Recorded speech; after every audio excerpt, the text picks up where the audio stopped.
Because we do always put some sort of educational content on here. This is essentially a little bit of a video on how to avoid burnout as a digital nomad. So I wanted to specifically talk about this because I did for the very first time so far that I've been doing this a lot. Did go through burnout a little bit about 2 weeks ago when we arrived here in Chiang Mai, and it was such an interesting feeling where I just wanted to curl up and not do anything. So as I'm taking you guys through my last week in Chiang Mai, because we're gonna go to Da Nang next, I want to take you guys on a little bit of a trip, a little bit of field trip, of course going through some of my so far favorite spots in Chiang Mai as I talk to you guys how to avoid a little bit of burnout. Are you ready to go through Chiang Mai and Thailand with me? Basically, we are right now in Chiang Mai. We spent the first week in Bangkok and then we came here to Chiang Mai for a little bit. I went on a couple of adventures anywhere that I went. I'll put some of the photos here where I went to the temples in Bangkok. I went to shopping malls, of course. And then since being here, we've been to a lot of like night markets and meeting a lot of really cool people. So that's kind of been a little bit of what I've been up to. And essentially this is kind of the second country that my husband and I are going to as we're like traveling around Asia for the next 6 months, and I'm gonna bring you guys along.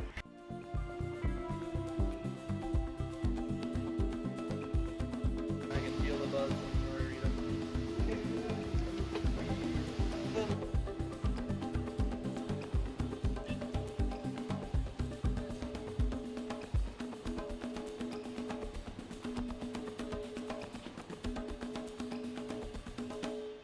Okay, so echoing here.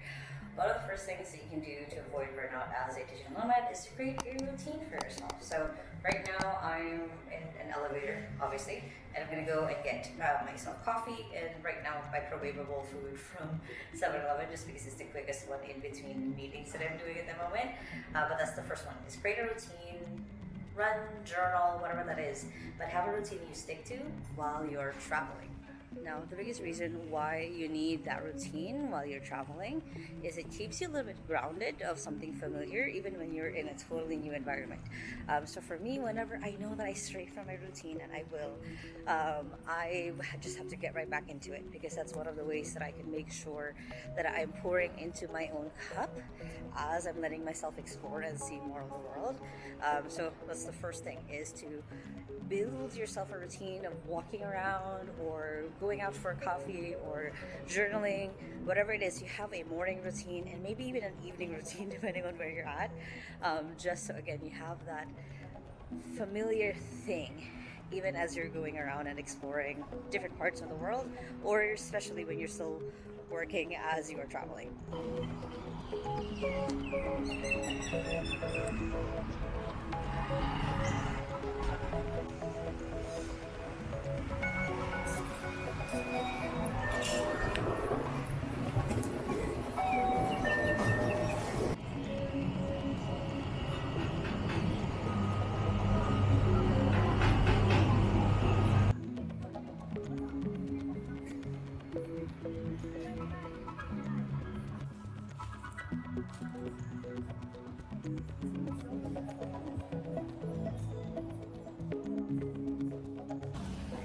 Now, tip number 2. So I'm on my phone recording this, so the audio is going to be different.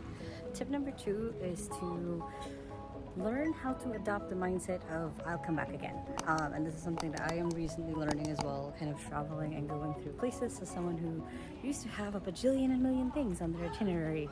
Is I had to learn that it's okay for me to not always hit everything that I want to go to, and just believe, and I do, that I'll come back anyway. I'll come back for it later. I'll come back another time. And that has helped kind of making sure I don't drive myself crazy when I want to go to different things. And there's just not enough time because I'm still, of course, still working, finding amazing, beautiful cafes like I did today, and being able to work from there. It's just kind of, yeah, just adopting that of like, I'll come back. It's okay. I'll be back. That has helped a lot with managing my own expectations when I go to different places.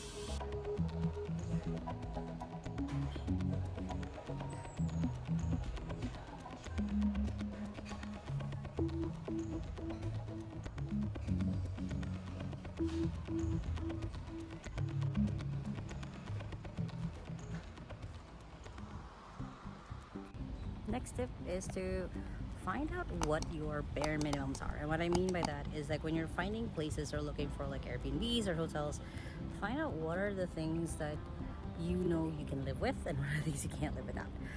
So what I mean by this is like, for example, for me, I just really learned the hard way that I really need an Airbnb with windows because it helps my mental health and helps me think of things outside of it. So finding places that has like windows or a pool, which I have found with this Airbnb that we're staying at here in Chiang Mai, has kind of really helped with me for like being okay with not having an actual home, I guess is another way, and also another way where I can still feel like this is kind of my place even though I'm only here temporarily. So find out what those things are as you're searching. Like it could be like, hey, I need a cafe nearby, I need a 7-Eleven nearby, I need a place that has a washer so I don't have to stress out about laundry. Whatever that is, when you're being a digital nomad, when you're doing the digital nomad life, find the things that you can't live without, so then you're still taking care of you, even when you have to be a little bit cheap sometimes, or even if you have to just take care of yourself. Find your non-negotiables, so when you're searching, you're not just searching out of like, oh, everyone's doing this. You're doing it for you.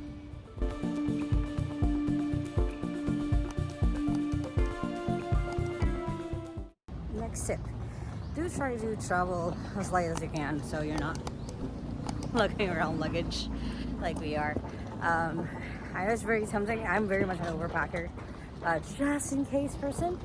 But yeah, we just came out of our Airbnb and we have so many things in our bag. So as much as you can, keep in mind that you can buy whatever essentials you might need overseas when you're traveling, because yeah, this is not as fun as what I imagined it to be. But we've already been traveling for a month at this point. We're about to go to Da Nang on Sunday. But yeah, I just wanted to add that in. It's like it adds to stress when you do have too many things that you packed. So lesson that I'm currently learning.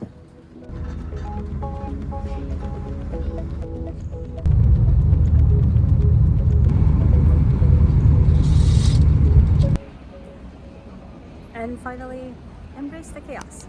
Right now we're in the airport. We're gonna fly to Da Nang next, so that's gonna be the next vlog.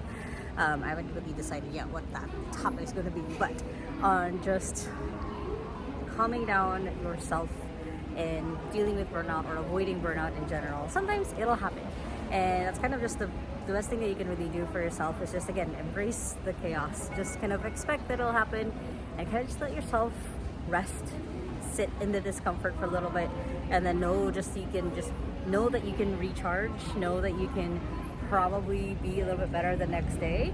And it's just one of those things that does happen, especially if you haven't traveled as much as you have as well before. So it's just going to be part of the process. It's going to be just part of the learning curve of you learning how to be a digital nomad, just like how I'm learning how to do it for myself. Now, if you guys like this video, make sure to hit the thumbs up button right there. If you guys are enjoying this little digital nomad series that we've been doing, make sure to let me know in the comments. And if you still haven't yet, make sure to hit the subscribe button somewhere here for my content on how to have a career online, how to do being a digital nomad, and a little bit behind the scenes. And if you want more business and AI and outsourcing content, make sure to subscribe here for my second YouTube channel. I hope you guys have an amazing day, and with that small steps matters, and I'll see you in the next video. Bye!